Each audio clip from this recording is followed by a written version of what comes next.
안녕하세요. 이시우TV의 이시우입니다.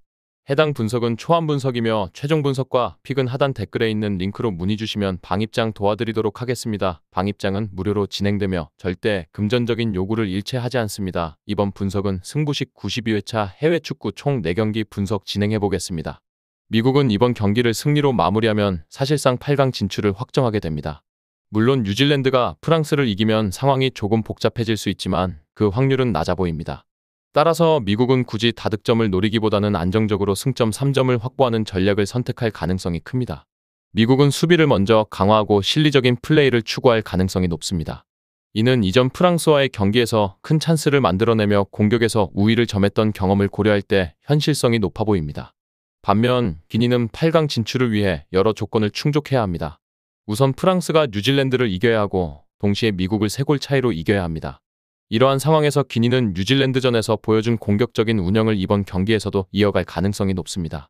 당시 기니는 4-3-3 포메이션을 사용하며 17개의 슈팅을 기록했지만 수비적으로는 불안한 모습을 보였습니다. 뉴질랜드에게 4개의 빅 찬스를 내주며 1대1로 패했는데 이번 경기에서도 공격의 효율이 높은 미국을 상대로 비슷한 결과가 나올 가능성이 큽니다. 이번 경기에서는 미국이 결국 승리를 거둘 가능성이 높습니다. 미국은 페이스를 조절하며 실리적인 접근을 택할 것으로 보여 다득점 경기가 되지는 않을 것입니다. 그러나 기니가 공격적으로 나올 때 이를 역이용하여 미국이 효율적인 공격을 펼칠 수 있을 것입니다. 기니는 반드시 공격적인 플레이가 필요하지만 이는 반대로 수비에서의 불안정성을 초래할 수 있습니다. 따라서 미국은 안정적인 수비와 효율적인 공격으로 경기를 운영할 것이며 기니의 공격적인 전술에 대응하여 실점을 최소화하려 할 것입니다. 기니는 공격력을 극대화하려 하지만 그 과정에서 수비적인 문제를 드러낼 가능성이 큽니다. 이런 맥락에서 이번 경기는 미국의 승리로 끝날 가능성이 높으며 미국은 안정적인 경기 운영을 통해 목표를 달성할 것입니다. 뉴질랜드는 현재 상당히 어려운 상황에 처해 있습니다. 8강에 진출하기 위해서는 미국보다 2골을 더 기록하며 승리해야 합니다. 설사 기니가 미국을 상대로 패배하지 않더라도 뉴질랜드는 프랑스를 반드시 이겨야만 하는 상황입니다. 이런 상황에서 뉴질랜드가 공격적으로 나서야 할 이유는 분명합니다. 하지만 뉴질랜드가 공격적인 전략을 취하는 것이 큰 도움이 되지 않을 가능성도 큽니다. 지난 미국전에서 뉴질랜드는 전반부터 높은 점유율을 유지하며 경기를 주도하려 했지만 결국 미국에게 3번의 강력한 반격을 당하며 0대3으로 패배하고 말았습니다. 프랑스는 이번 경기를 대량 실점 없이 마무리하면 사실상 8강 진출을 확정짓게 됩니다. 따라서 프랑스는 난전을 유도하기보다는 안정적인 운영을 통해 상대의 공격을 적절히 받아치는 전략을 펼칠 가능성이 높습니다. 특히 라카제트와 같은 선수들은 상대가 공격적으로 나설 때 더욱 빛나는 라인 브레이커 역량을 발휘할 수 있습니다. 뉴질랜드가 경기의 주도권을 잡고 높은 점유율을 유지할 수는 있겠지만 이는 오히려 프랑스가 원하는 상황일 수 있습니다. 프랑스는 안정적인 수비와 효과적인 반격을 통해 뉴질랜드의 공격을 무력화시키고자 할 것입니다. 이번 경기에서 뉴질랜드가 페이스를 잡더라도 최종 승자는 프랑스가 될 가능성이 매우 높다고 보고 있습니다. 뉴질랜드는 높은 점유율을 바탕으로 경기를 운영하려다가 오히려 프랑스의 강력한 역습에 당할 위험이 큽니다. 프랑스는 이번 경기에서 대량 실점을 막는 것을 최우선 목표로 삼을 가능성이 큽니다.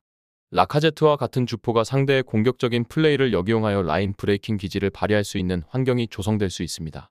따라서 프랑스는 안정적인 수비를 바탕으로 상대의 실수를 노릴 것입니다.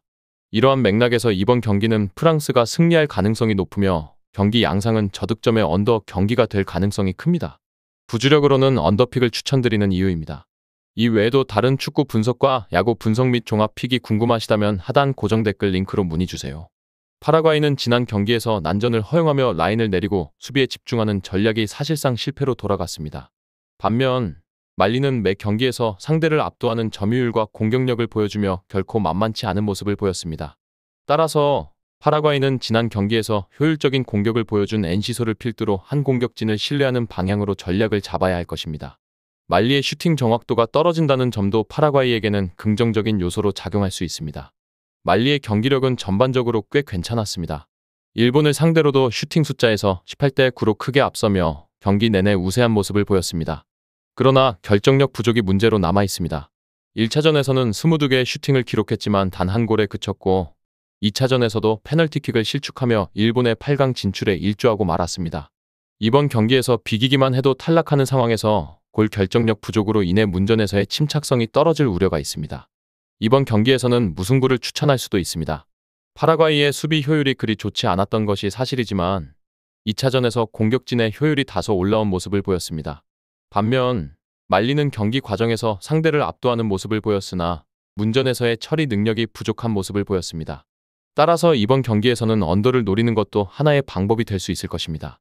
파라과이가 수비를 잠그는 상황에서 말리의 미숙한 결정력과 파라과이의 공격진 효율을 고려할 때 저득점 경기가 예상됩니다. 이스라엘은 파라과이와의 경기에서 난전을 벌이는 데 성공했지만 페널티킥을 놓치는 등 아쉬운 결정력으로 인해 결국 2대4로 패배하고 말았습니다. 이스라엘이 경기에서 60%의 점유율을 가져가며 공격을 몰아친 상황에서 이러한 다득점 양상이 나타난 것으로 해석할 수 있습니다. 그러나 일본과의 경기에서는 조직력이나 개인 기량에서 일본에 밀리는 모습을 보였습니다. 월드컵에서도 이스라엘이 일본을 이기긴 했지만 당시에도 경기의 전반적인 분위기나 점유율은 일본이 더 여유로운 판세를 보였습니다. 일본은 이미 8강 진출을 확정 지은 상태입니다. 따라서 3차전은 다소 여유롭게 진행할 수 있을 것으로 예상됩니다. 하지만 상대가 이스라엘인 만큼 일본도 이 경기를 이기겠다는 의지로 나설 가능성이 큽니다. 지난해 있었던 경기에서 다소 방심하다가 2대1로 패배한 경험이 있기 때문입니다. 일본의 현재 공격수들의 결정력이 아주 좋다고 보기는 어렵지만 일본이 경기 주도권을 꾸준히 쥐고 나가는 전략은 유지할 것으로 보입니다. 이번 경기는 일본이 승리를 기록할 가능성이 높다고 예상됩니다. 일본은 이스라엘을 상대로 조직력이나 선수들의 개인 기량에서 우위를 점하면서 경기의 주도권을 잡는 모습을 보여왔습니다. 특히 일본은 지난해 유스 레벨에서 이스라엘에게 방심하다가 패배한 경험이 있기 때문에 이번 경기에서는 여유를 부리거나 방심하지 않을 것으로 보입니다.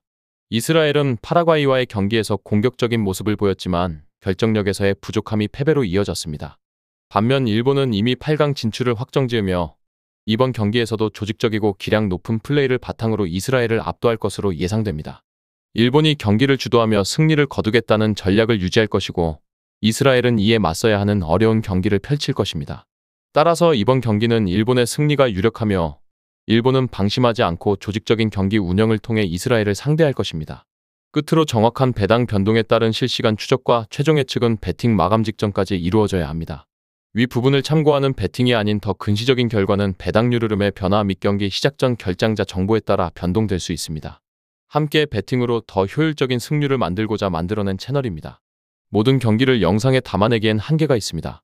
이외 다른 경기들의 정보와 결과 예측 및 더 많은 도움이 필요하시다면 분석방으로 언제든지 연락주세요. 최선을 다해 보이겠습니다.